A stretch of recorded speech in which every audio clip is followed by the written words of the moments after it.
to another episode, Blanco's Flawless, living in the Fade Lane. Y'all make sure y'all are following us, subscribing to our YouTube channel for the possibility of winning Masters Cordless, the newest edition that's been out, the hottest item on the market. Next up is the detailer. So remember, at 500 subscribers, you can actually win a chance at winning that detailer, which is cordless, and it's the newest. They're about $140, $150 depending on what side of town you're in. As well as the Masters, it's about $250 depending on where you're at, and it is a cordless machine. And today we'll have some of the best barbers in the industry from the East Coast, West Coast, talking about some of the hottest products, some of the hottest techniques on how to bring exposure to your career, and just much more. Shout out to Blacksmith Blades, always supplying me with the best scissors out there. Make sure y'all check them out. And remember, when I cut with scissors, it's always Blacksmith Blades. Más pregonas. Today we have my boy 100K, straight out of Cali. Sir. We have New York in the house, my boy Authentic. Saludo mi gente. My other boy from the West Coast as well, El Vic, El Beyond. So let's start out by introducing ourselves. Señor Victorino, talk to me. Where you from? What you do? What's your clique? Okay, so I go by Cuz by Vic on Instagram. I've been in the game for 17 years professionally out of Modesto, California. Make sure you tap in on my page. Basically, I'm a shop owner in Modesto, California. I've been cutting 17 years professionally behind a chair. And I went with Cuz by Vic on Instagram because I'm also a cosmetologist, not just a barber. Hair cutting is my lane, but barbering is where my heart is at. So you dye hair? I can do it all. All right. So Authentic, let me know where we at. Where you from? What's your clique? Well, I'm from New York. My parents are from Colombia, so you know, I was born and raised in the Bronx. Went back to Colombia as a child. Came back when I was maybe 13, 14, and I've been here ever since. Became a barber and fucking went from being like the popular kid in town because I was nice at cutting hair, and now with the whole new wave of social media, internet, and all of that, now pretty much just gained the opportunity to now not just be popular in my neighborhood, but in the world.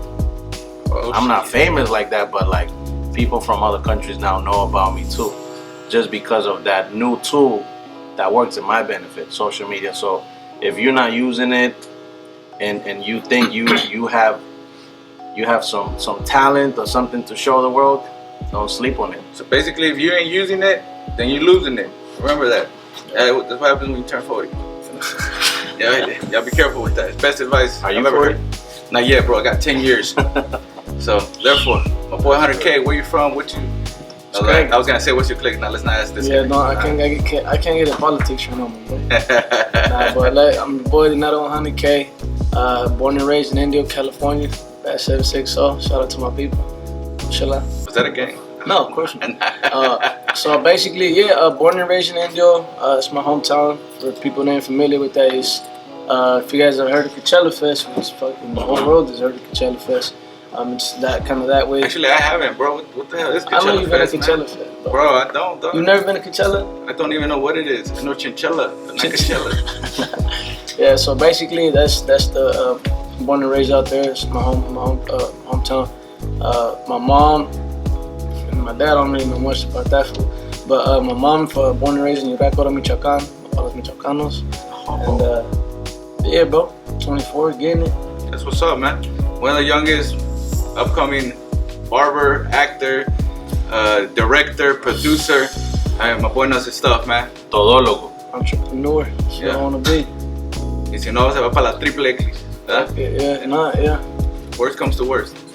So, all right, so the biggest thing that I look forward to interviewing these individuals is I'm on the up and rise as well, and I feel like my social media platforms are not anywhere near to where I am in reality, you know. So usually the problem is now in Instagram, everybody fakes this fabulous life about how well they're doing and how big and famous and how how good they are at cutting hair, and usually it's faking it till they make it. You know what I'm saying? And in my situation, it's quite the opposite. I actually live well. I actually have good establishments, good businesses. I have a good network, and I have a good amount of students and actual employees. So I have like a total under my command, we have about 150 people. So, and I'm 30 years old. So I would assume that I should have more following, more nationwide or worldwide connections. And I mean, and I'm not complaining where I'm at exactly, you know, because you gotta always be content where you're at. Don't you know? Let's not forget that. And I'm happy where I'm at, but I'm definitely always looking for the possibility to grow. So I make sure I brought the best out here, so they can give me the best advice, from shooting on the cam, from hashtags to algorithms. I mean, I just want to know it all, because I want to know how I can improve my social media platforms, and therefore, by me knowing, we're gonna make sure we share it with the world. So we'll start up with Authentic. My boy Authentic here is one of the individuals that I look up to a lot when it comes to algorithms. I feel like he's real professional when it comes to explaining these things, and most of the people be holding these secrets real tight, and they don't want to share with people. You know, they don't want you to be better than them. They don't even want you to have the possibility of doing that. So to me, it's admirable to have someone that is cool with sharing, and it's cool if they pass you. And at the end of the day, if someone passes you up and you help them up, the chances are they're gonna help you. You know, so always help people, and I guarantee God usually takes care of those. So, Authentico, what would you say is the best situation for social media? Tell me a little bit of its evolution, and tell me a little bit of what exactly has worked for you the best.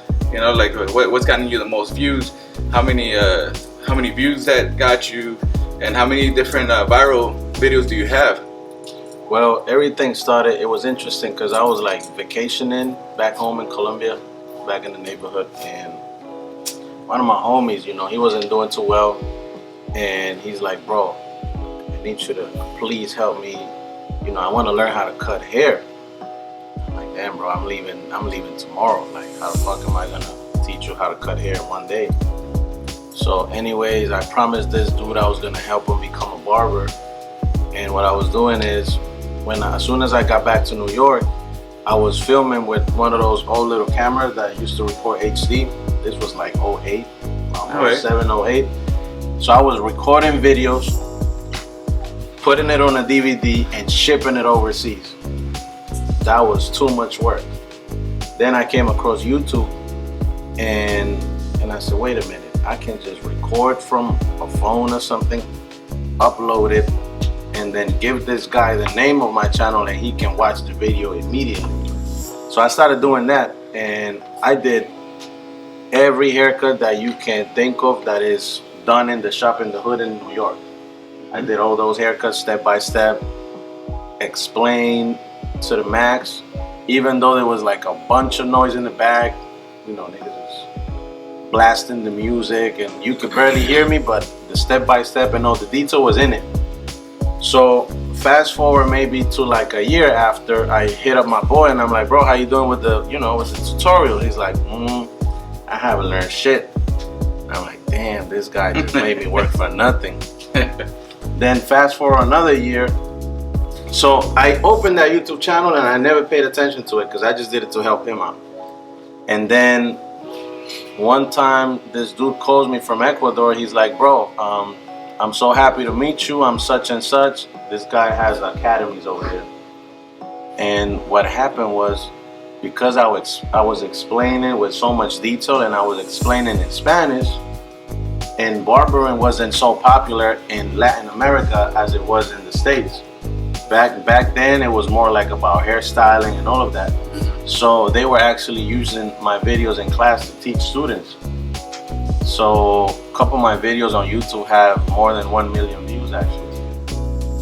And that's how really the career started. So once I noticed that I could, without trying, I could make videos go viral on YouTube, I said, let me try with Instagram. And it took me a while to really like understand, because I don't fully understand it, but it took me a while to really like understand, because then I started trying to do professional videos, and they wasn't getting so many views as the ones I was doing just being me, being at the shop, loud music in the back, loud TV in the back, chit chatting, laughing. So then I got back to that, and I learned a lot from Dinero, because I've been kicking it with him for a while now, and every time we get together I learn a little bit from him. Rob the Original has taught me a lot too. Then the celebrities that I cut, the ones that are cool with me, they show me some tricks too. Who do you know? Give us an example. Is that open for discussion? No, it's cool. I do mainly soccer players, so like big names. David Villa from Spain. Barcelona Football Club. Man, I watch no sports, bro. Well, but regardless, that's my thing. Take your word for it. I cut that guy here. He already retired. He used to play in New York. So like Pelé and No, not that far. Not that good or not that far? No, not that far. This less from the 50s, bro. Yeah. No, I know. This dude just retired like a year ago. So those are the only two guys I know. I know Maradona and Pelé, and that's it. That's great. the legends. So are those guys qualified to say that they're that good? Like the guy won from top of the food chain. World Cup. That's how we need to hear that. Just like some good people. NBA players. One of the most humble dudes, bro. Enes Kanter plays for the Boston Celtics now. That dude is hella humble, bro. And that guy actually had to run from his country because the government was trying to kill him, because he's the type of guy that will speak up for his people. And that got him in trouble. But anyways, like that dude, one time I was supposed to go cut him at this fancy place for I don't know what type of event he had, and we get to the place and there was no keys to enter. So I ended up having to cut this guy in a bathroom in the lobby somewhere. And he was cool with that. I'm like, bro, they can't open. Like, so did he sit down in the toilet or in the bar or the sink? I sat that nigga on the toilet, bro. I put my toolbox on the toilet, and he was cool with it. Hella humble. I cut Webby like that recently. You know who Webby is or not? He's a southern rapper from out here, but regardless, he's been fairly famous through time. He used to rap with Lil Boosie and stuff like that. Nice. He was his partner in crime. And regardless, the guy wanted to hotbox the restroom. So basically, want to sit on the toilet and smoke the whole time while I cut him. I don't got a problem with bro. it. It is what it is. But it was dope because he looked a little bit down when I first started cutting him. And by the time we were done, man, he loved that haircut so much, bro. Man, he was ready to go on stage, bro. He was lit. Nice. So it was dope to be able to see how much haircutting and bringing someone's self-esteem up really affects the performance in their daily life. If I don't know something, I'm the type of guy that is just gonna humble himself down and be like, I don't know. This one knows. Let me listen to him. Correct. Like this, leave the ego aside, because you don't win like that. Well, so I don't know something, and when I'm around the people that I know more than me, I listen to them, because there's always something I can learn, and I leave the ego aside. And all these people, like this dude knows a lot more than me about social media. I'm just lucky enough that I have some experience as an educator, and I can break it up maybe in a more comprehensive way. But he has way more knowledge than me because he's doing it. It's his lifestyle. Correct. You know what I'm saying? So a lot of work. Yeah, it's definitely admirable, man. Like I told you, especially the age you have, it's 24. So, respects, kudos to 100K. Yes, sir. But before we go to 100K, because I know everybody's anxious to see what he's got to say, we're gonna hear out one of the oldest OGs out of the barber industry on the West Coast. Because my boy right here is actually the first person to have ever reached out to me. So when he reached out to me, I was like, okay, cool. At least someone found me or something. Mm-hmm. And I called him and I talked to him about coming out and all this stuff. And at the time we couldn't come to an agreement, so we left it for another day. But it was nice to begin being connected on the West Coast. So, and now here we are. This is the second time I bring him out. And that's one thing that I've been able to specialize in, and is bringing in these individuals from all over the nation and making sure that I connect with them, have good bonds with them, and make sure that I listen and learn from them, because here I'm head honcho, so head honcho, who am I gonna learn from if I don't surround myself with individuals that I feel like are better than me? So therefore, What I'm gonna ask him because I feel like Vic, since he's the oldest in the game, he caught up in the evolution, and if he wasn't knowledgeable of technology and all that stuff, then he was held back, you know, because in his era, I'm sure he didn't even have any idea of what was gonna happen as far as computers and how Instagram and all that stuff was gonna work. So he was the first one to actually see it, you know. But he didn't have any direction, you know, like no, there was nobody out there really doing it just yet. So I'm sure you didn't have no direction to actually guide you through it. So we weren't unfortunate to have people to look up to guide us, and that's what happened to the industry with, you know, with the older barbers. Any knowledge that they had, they weren't sharing it to any upcoming barbers or barbers that were active at the time. And you know, females that took over the industry in the 90s, early 2000s. Barbering started growing, at least in California. The early, I want to say 2002, 2003 is when I started. But I started, keep in mind, I started as a cosmetologist. And it wasn't by choice, it's because basically my parents, you know, coming from a family that there were 7 of us. My dad worked in the fields. He brought us from Mexico when I was 4 years old. I was born in Mexico, Mexico. And he brought us out here, you know, when I was 4 years old. So keep in mind, you know, coming from a family with my dad being, you know, hard working in the fields, didn't have much to provide for us as far as education. So I was I was the youngest out of 7, and I had 2 older brothers that were caught up in the game, you know, streets and drugs. That's something I didn't, you know, I learned from their mistakes. I didn't want to get caught up in that. So, like I said, you know, I had a sister that became a cosmetologist. She's the oldest. She's the oldest, and I'm the youngest. So that's the only person that she was like pretty much like a mother to me. You know, because, you know, she had, you know, nice stuff. She had a career. She was the only one other than me that graduated from high school. So, and then she became a cosmetologist. She was the only one out of 7 kids that had a career and had nice stuff. So that was like my role model for me, right? So when she became a cosmetologist and she invited me to, you know, to some of the shows, I kind of got inspired. But by cosmetologists, but not by barbers, because barbers wasn't where it was at. It wasn't what it is today. Today it became a trend. You know, barbering has grown so much, especially social media has done that to the world, worldwide and nationwide. And so I kind of stepped on it because social media wasn't as big what it is today. So when was it? What year was it that you first heard of social media? It got brought to my attention, or it started with MySpace, but I was, you know, this is something I want to reach out to the. Did you think it was a joke at first? To me, it was more like people were just having fun trying to get at girls, you know, trying to, you know, pick up females over MySpace or MocoSpace. And then Facebook came along, but it was, the way I looked at it was like people were trying to reach out to families like that they didn't know from other countries, or you know, reaching out to people, you know, family members. That's how I got my first girl in Colombia. Or if you're trying to find your dad out there, you know, for a lot of people that unfortunately don't have, you know, they were reaching out to, you know, connect with family members, right? So we were okay in that, and so we didn't, you know, I had my dad and my mom, and I pretty much had met my cousins, you know, so I was okay. So I was kind of ignorant about using it to my advantage, you know, and I was stubborn. You know, I had a barber that used to work for me by the name of Barber. He's one of the top barbers in the industry right now.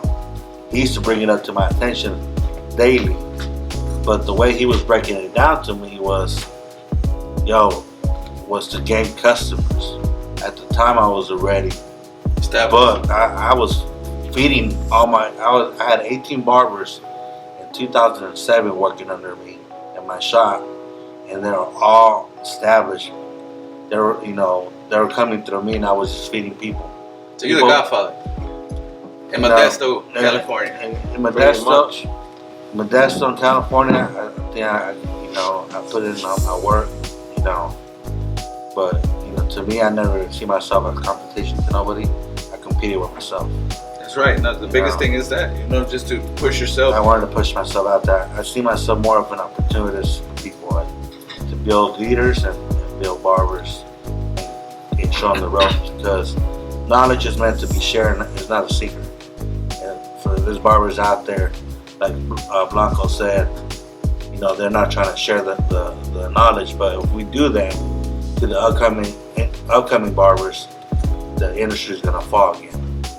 We need to educate. We need to share that knowledge to the upcoming barbers. So if you've been in the game for 10 plus years, you need to share it. This is what we're doing here today, sharing the tricks and trades to the industry of what's going to help the upcoming barbers. All right. So one last question or comment. Let me see how we go about this. So since you're OG in the game, you got to see like Pacino, A-Rod, Elegance, Baby Liz, Forfix, all these different companies come up and go down and stuff like that. So, how much access do you really have to these companies? Like if you wanted to reach out tomorrow, is that a possibility? Yes. Would you say you're connected, worldwide, nationwide with these individuals? I could say that. What's made it easier for me now is that I stepped out of my comfort zone, and I actually got myself Instagram. I started going to a lot of shows. It's very important that you invest in yourself, getting out there, networking, meet people, humble yourself. And if you see somebody doing good or better than you, going up to that person and actually connecting.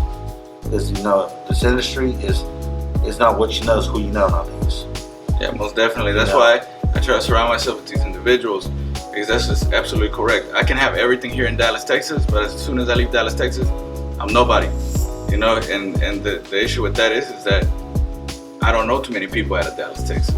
But since I know that, I'm realistic with myself, and I've made it possible to put myself in front of these individuals at whatever cost.